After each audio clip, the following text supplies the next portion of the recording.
So, thanks for taking the time to look at the video. Teresa and I are come together here to just explain what I'm intending to do on the 28th of June. Teresa's got lots of questions about it, which I think will be helpful for you. So, Teresa, if I can hand over to you, how would you like to begin?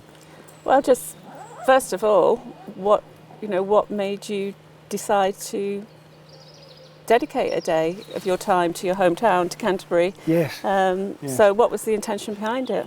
I think the reason was that I've had the privilege of teaching my stuff all around the world. Hundreds and hundreds of thousands of people have been on the programmes, but hardly anybody knows me in Canterbury. And I have these amazing tools and techniques that can really help people live a much better life. And I thought, well, how can I go about doing that? And I've started to allow people to book me to do charity events. So I don't charge any longer for those days, but they get and just something came up by coincidence, inevitably, and here we are. So what is the day actually going to involve? What sort of activities will we be doing? Yeah, well, first of all, I'm going to provide participants with an amazing toolkit, a different way of thinking, and because of the different way of thinking, people find out they get much better results in their life. And just yesterday on LinkedIn, someone had posted an old beat up copy of one of my books, second book, and he had said that it had changed his life. Okay. And he picked it up in the late 90s. And immediately there was about 80 odd people had liked it, and then people started commenting. And one of the things that blew me away with it, because I never know what's going on with my work, and one of the guys said that his 99-year-old grandfather, had read the book every day of his life since getting it, up until the day he died. Wow. That's just extraordinary. And what I took out of that was the power of these tools and techniques. They're extraordinary for giving you purpose. Getting up in the morning with a passion to do things, having the confidence to do them, and much more besides. So if people come along, they're going to manage their stress, going to feel much more healthier. I'm going to say this, they're going to live much longer. They're going to have purpose for what you're going to do, especially people who are thinking of retiring or have retired. Young students, we were just talking about that before we started, school students at universities and colleges, they're going to get extraordinary results. There's so much in it, it's just extraordinary, and it'll be a privilege to share it this way, where we can raise some money for people who are less fortunate living here in Canterbury. Well, that's an interesting point, that the fact that you said grandfather read that book again and again. Yeah. Because I hear people say, oh, I've done that, I did that at work. I've done that. But it's that idea of maybe you're in a different place in life now, maybe you're in a different stage to go back over materials. So, but it's also quite daunting. So, what do you expect from the participants? They're going to have to share any personal information, or they're going to have to do any activities. Yeah. So, to come to these things, yes, maybe you might have done it in the past when you were in a work situation, but now you're doing it for you and the community and your family. But what is expected of people when they come? It's a wonderful question, and the good thing is you don't have to do anything. There's no self-disclosure, and you don't have to fill any forms in. If you want to share at the breaks, people will inevitably. They'll go and sit down, maybe go out to a cafe or something at lunch. They're going to share one another how they're experiencing it. Of course they will, but there's no structured sharing. You don't have to do anything. If you want to participate by asking questions, coming out to talk to me at the breaks, that's all very well. But everything's done in the privacy of your own mind. My programs are called MindStore. It's in your mind. It's tools for thinking. So you don't have to, people can sit there, participate to the degree they want to in terms of saying hello to people, or sit quietly at the back and be fine. So you mentioned your books and your website. So would I need to do any preparation, or can I just turn up on the day, or what would be the best to get the most out of the day? You don't have to do any preparation, except preparation will happen by default. As soon as you make the decision that you're going to participate and you buy your ticket, things will start to happen in your consciousness about why you're going there. Why do you want to go? What do you hope to get out of it? Will begin to come into your mind. And as that comes into your mind, you're going to attract coincidences. Things will happen that otherwise wouldn't have happened because you booked the ticket and you're beginning to find the clarity. And if you don't have the clarity of why you're going by the time you get there, that's definitely going to happen during the experience. So the preparation happens by default. I think the whole thing, of course, is to come with an open mind. I mean, and also the amazing thing about it is to meet really cool people, because you'll be one of them. People who come in these courses are usually interesting people, that's for certain. We need community. You know, we are social beings, and doing things on your own at home with a book is, you know, as you say, coming together with other people. You learn so much from other people's experiences, and, you know, people in Canterbury maybe you've known for years that you'll see in a new way. Absolutely. But traditionally, I can imagine people are already finding it a bit challenging. I'm not sure, but on the day, what do people find challenging? Because any growth is challenging. So, you know, what is hard? Yeah, that's a great question as well. I mean, I think as the process unfolds, it's a structured process. I've been teaching it for nearly 40 years now. We know that it works in the different formats. And what I'm going to be doing on that day is actually advanced MindStore tools, because people, I suspect, will come from far and wide who have done my courses, they want to participate again. So I need to give them something new. But for the brand new people in Canterbury, they'll rapidly get immersed into the process because the way I teach it works. And so the thing starts to unfold in a natural way. It just makes sense to you as I go along. And of course, inevitably I would say this, if you get to the end of the first break and you think, oh, I'm not getting this is nonsense, then we'll give you your money back, you can go and leave, that's perfectly okay. I've never known people to do that. I think you will stay and you'll stay to the end, and it will have the potential to change your life. I mean, seriously, because you'll come out with confidence, because you're going to have a bunch of ways of thinking you never had before. That's the thing. And the thing that's going to be slightly challenging for you is I'm going to teach you to meditate. Okay. A particular type of meditation, and processes that are totally unique to me, that have profound impact, particularly on your health, because it immediately manages your stress, it dissipates the stress, it gives you clarity of thought, and then you begin to get the confidence. So even if the only thing you get out of it is improved health, that'll be worth it. But all the other things, and as will happen, you will find that you meet nice people, and probably meet people that you've seen their face before but never knew what they were or what they do. That's all going to maybe happen just naturally. Then after it, what I'll be doing is I'll do follow-up online free seminars to take it a bit further. And for example, if students came, I mean, I've taught students to get the best results in the whole of the history of Glasgow. And at the worst school in England, got investigated because everybody thought they must have been cheating. These techniques work, and I'll do a free how to sit and pass exams for students. You know, maybe late this year, come the end of June, but certainly for next year. So students, well worth thinking about coming. It's interesting when you're speaking now, because what's coming up for me is resistance. Yep. People think, well, I'm all right. You know, yes, people who, you know, need to get a degree, or people who need to advance their career. Yeah. You know, I'm in retirement or I'm near retirement. How do you explain motivational or mindset is nothing to, it can be, but it's not actually necessarily anything to do with career advancement or job you know, you mentioned health. Yep. Sleep, I assume. You know, what other areas, you know, for holistically, you know, because as I say, people might have been exposed to this in work, but never really undertaken any self-development in their own lives for them and for their community and for their family. So what other benefits, you know, usually come from the day?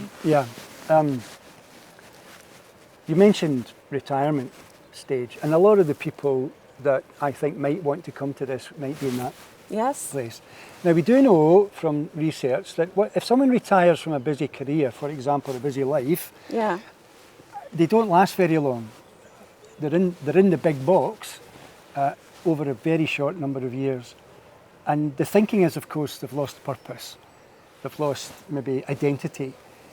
One of the extraordinary things about this is, just like that 99-year-old reading the book every day, is they will definitely find purpose. They'll find a confidence to do things they've never done before. The whole thing's about getting out your comfort zone. Yeah. So if you're feeling that this is slightly out your comfort zone to come and sit in a training course type thing with strangers where you don't have to share anything,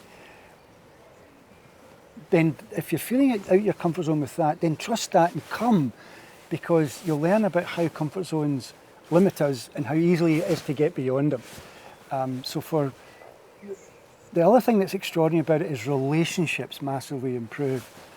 And the other thing that happens is you begin to become like a human magnet. Now, I think you and I talked about this before. You're going to attract people, places, opportunities, ideas that otherwise would never come into your life, just because you attend, even just because you make the decision to attend and you've got your ticket in your hand. That magical side of it starts to happen, which is just extraordinary. And so if you're a creative person, you're going to return to your creativity. If you're a writer, even if you're not a writer, I mean, hundreds of people have come in my course and gone to write books very successfully. You might become a writer, you might be an artist, you might dabble in paint, you've never done it before, write music, play music, all of that's good as well. But the relationships, and if you've got children, grandchildren, oh my goodness. And if you're a mother with young children, it's extraordinary what you're able to do in the relationship, absolutely extraordinary. So everybody and anybody in Canterbury can benefit from this. I think that one of the things I notice is what people don't realise is they're like a little weather system. Yes. Like today it's grey and yesterday it was, but when we walk into a room, when we're with our children, we're with our grandchildren, when we're with our friends, we're bringing our weather system with us. We're not really conscious of our presence on other people. We think we're sat there minding our own business. And I think sometimes to give somebody the opportunity, not for criticism or anything, but just for them to see what are they putting out and therefore what's coming back at them in a very safe space over the day. It's just a very helpful thing. It's not woo-woo. It's just it can be a great release for people to actually get some mirroring back.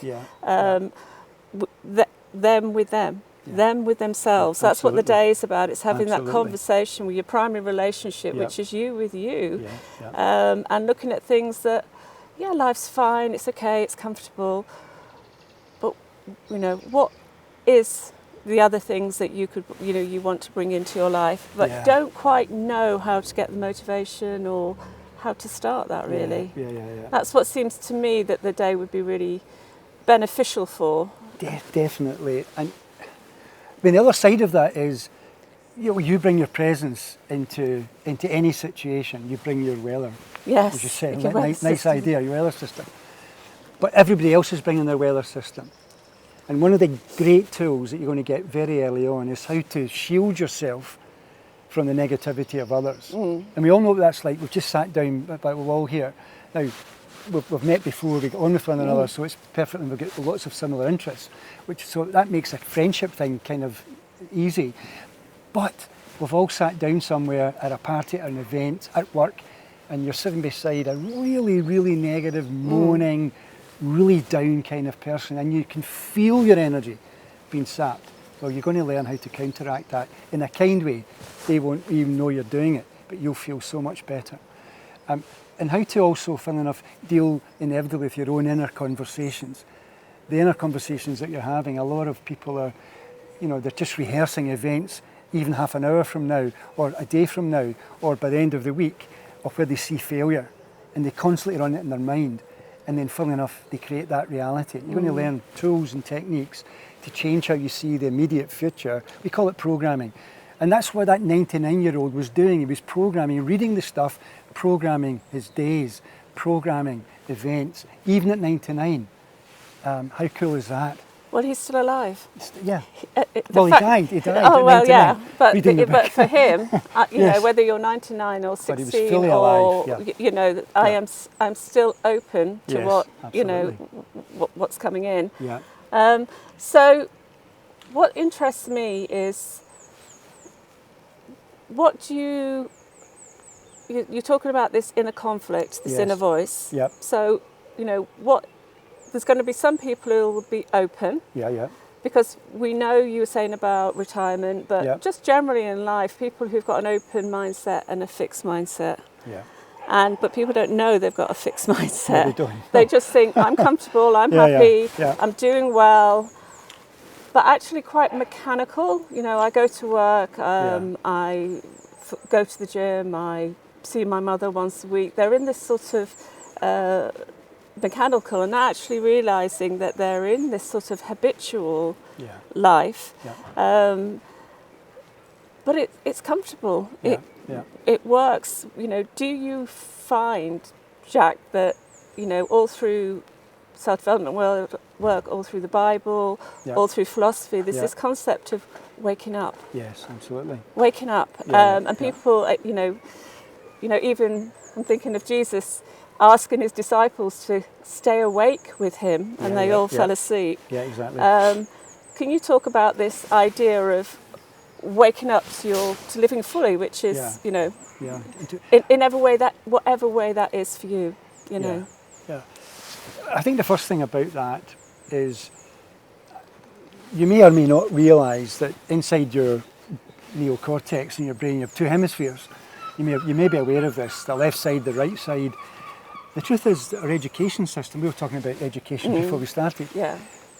The education systems of the world are based on reinforcing the left brain by and large only. In the first few years of your education, you would have had both sides of your brain educated. The left side's the logic, reasoning, analysis, reading, writing, spelling, all that stuff. And then on the right side, you've got the creativity, the art, the music, the drama, intuition. But school inevitably leaves that stuff behind and moves in to getting you ready for a big left brain world. Yes. Logical world, reasoning world. And that's where you get into these traps of thinking that conversation you have with yourself is you. But there's another side of your brain. And my programs are based on the assumption you can use your left brain really well, but can cause you to be stuck. You're going to learn to use your right brain over the day, and then that's where everything changes. Everything changes primarily because of that side of it. So the other thing that's amazing is because I'm going to be teaching some advanced techniques towards the end for the people who'll be repeating with me, you as a beginner, when you get there, they're kind of going to blow your mind a little bit because they're so powerful. And what we find is that skeptics get the best results. Yeah. That's the weird thing about it. People who come with the open minds, they of course love it, they enjoy it. Oh my goodness, I've done this kind of stuff before. This is a different way you do it, Jack, blah, blah, blah. Great conversations at the front. Then you've got a pile of people sitting there, all skeptical, all big left-brainers. And when they get to the end of it, they get the best results every single time. So don't worry about, breaking out, becoming awakened to a different part of you that you never knew existed. A really talented person. And what's more, if you don't know what your purpose is, that's going to emerge as well. Yeah. And it's going to be different for every person. And as you Yes. say, if you've been very left brain, you've probably been very successful. Yeah. So this work isn't about there's something wrong with you and you need to come. No. This is about living more fully and exploring, what is this personality that I've developed through my upbringing, through school, the programs that I've took in, and then who is this other part of me that's this great adventure that's yet to be yet to be discovered, really. And as I say, it's that you with you. It's not about performance or any external measurements. It can be, but actually it's about that sort of getting to know yourself better, looking at your beliefs and thinking, well, they're not even mine. They're not even mine. And they were useful for me in the past, very useful. They've got me to where I was today, but actually I can let them go. But until you actually wake up to them, you can't You can't let things go. Yeah, exactly. And people are stuck. Yes. It might only be in one side of their life, but they're stuck. I mean, it could be with decluttering, or it could be which with is part of the process. moving house. I want to move house, and it could be losing weight. It could be I want to do these things. This part of me I really want to do it, but I can't do it. Yeah. I've tried and I can't do it. And it could be, like, as you say, Okay. career or changing career. Yeah. There's that stuckness that is a puzzle to you. I think the stuckness thing's really brilliant way to look at it, because you might find, even just from watching this, you might begin to think, I might go to this, and begin to think how you think you might benefit just from what we've said. But inevitably, you've got to get out your comfort zone if you're going to sort of follow what's emerging as maybe a purpose or something to do. And so you've got this fear of speaking up, or going, maybe making a phone call, or going to meet someone and standing up at some kind of meeting. But I'm going to give you tools that change how you think about that, and then give you tools for you to rehearse it in a way that when you actually do it, it will be just perfect. And so you'll go up in layers and steps and steps and steps of progression, not away from who you are now, but to enhance who you are now. That's what's really cool. So, and it's updating your computer programs. We've got the biggest supercomputer here. Yeah, exactly. It's got some programs in it that maybe are 30, 40, 50 years out of date. And it's like resetting and reinstalling new software for the operating system to sort of be updated to how your life is now, what place you're in now in your life. It's not something that you're one and done. No. You can't do this once, or you did it 10 years ago. It's something that we're dynamic. We need to revisit. Absolutely. And if we use that idea again, I mean, we're going to improve your computer, that's for certain. But we're going to give you Wi-Fi and internet to make connections that right now I couldn't explain to you, because you might think they're too far-fetched, but they aren't. And so how is it you experience coincidence anyway? You think of someone, maybe you went to school with them, and then lo and behold, 2 days, 3 days later, they come into your mind again, someone talks about them. We've all had these experiences of coincidence. So what if you can actually manufacture them to come to you when you need them most? People, places, opportunities to help you fulfill your purpose. And if you're a 20-year-old, 30, 40, 50, whatever you are in your life, this will massively improve the rest of it. One of the things that I was reminded of yesterday in that same thing on LinkedIn was someone who brought me into his company, and I warned him that people might leave at the end of the course. Oh, yeah. And people do. People just resign and go around the world or do something different. And you might find that you come here and get inspired to do that which you've always wanted to do, but were kind of scared to do. The other thing too is, I'm glad that Teresa said this. This is not woo-woo. In fact, I'm going to show you a very powerful video of a highly successful person who lives just outside Canterbury and is a global CEO, a giant of a man, an amazing man. And you're going to see him using science to prove why this works. So if you've got a big left scientific type of brain, you can fill your boots when you see that video. It's extraordinary. You'll really enjoy it. Yeah, science is only just catching up. Catching up, absolutely. The science has actually shown we have a brain in the heart, we have a brain in our gut. We've known this for years, but science is only just catching up. So that'll be really interesting. So I'd heard about you, Jack, when I lived in London 20, 30 years ago. I knew the name Jack Black, and then I heard that you were going to do a talk in Canterbury, and I was like, oh, Jack Black's doing a talk in Canterbury, that's amazing. So, for somebody who maybe has not been in that world, I have been in that world. I did psychology in 1978 at university, so I've been in that world. Jack is a respected figure, he's a practical figure, and you'll be walking out of that day with a toolkit, something to actually take forward. that's, you know, hopefully going to benefit, and you've got 30 years experience to prove it. Yeah. So just very lastly, before we finish, there is a small charge for the day, nothing like, so, you know, what's that money going to go for? And say, for example, there's somebody watching who would like to come, but at the moment it's challenged financially.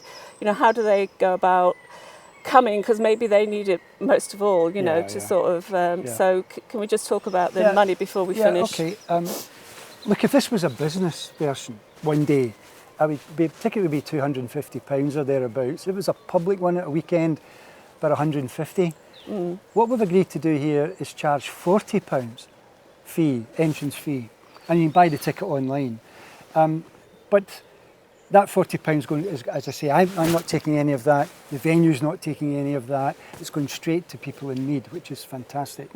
If you can't put the 40 quid together, which is understandable for lots of people, especially at this time, then all you have to do is make a donation, stick it in an envelope. The tickets will be available. I will explain how to get them, and you just turn up. Nobody will know what your donation is. They won't even, you know, you'll just be able to come in because of your ticket. So that should be comfortable for most people too. And if anybody wants to pay more than £40 because it's going to charity, then you're absolutely more than welcome. Initially, tickets will be available for Canterbury people only, and then I'll widen it out to my wider community. There's already two people from Dublin. They have booked their flights, so they're coming. As soon as the tickets are open to them, they're going to buy their tickets. So people will come from far and wide, I suspect, because I don't do so many public courses now. But it'd be wonderful if it's mainly Canterbury people. So hopefully the fee's not frightening you either. But remember, if you want to leave it after the first session, we'll give you your money back. Well, Jack, I'm looking forward to your one day in Canterbury.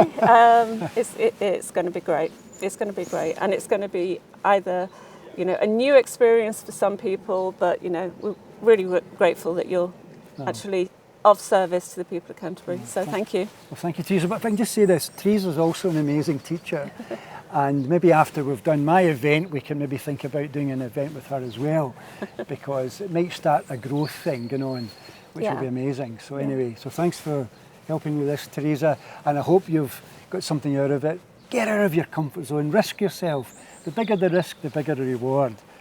But thank you. Thank you. Bye-bye.